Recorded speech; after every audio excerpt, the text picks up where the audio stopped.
ঢাকা থেকে আগত সম্রাট ও তার পরিবারের আয়োজনে আজ দুপুরে চট্টগ্রামের বন্ধুর বাসায় দুপুরের লাঞ্চ।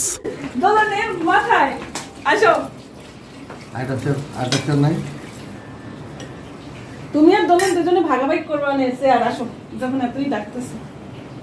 সকির ভাই সকির ভাই আসেন ভাই। আসেন ভাই। নর্মালি বন্ধুদের দাওয়াতে বিরিয়ানি হয় বা পোলাও, মুরগি, গরু এই টাইপের দুই একটা আইটেম হয়, কিন্তু আজকে আমাদের বন্ধু শম্পা অনেক আয়োজন করেছে। এটা বন্ধুদের দাওয়াতে নর্মালি এভাবে দেখা যায় না।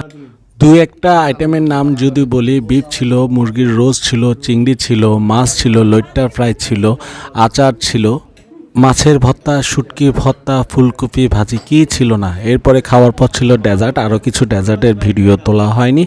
তো সম্রাটকে অনেক ধন্যবাদ আমাদেরকে সুন্দর একটা সময় উপহার দেওয়ার জন্য, সাথে শম্পা এবং শম্পার হাজব্যান্ডকে অনেক ধন্যবাদ আমাদেরকে এত সুন্দর আপ্যায়ন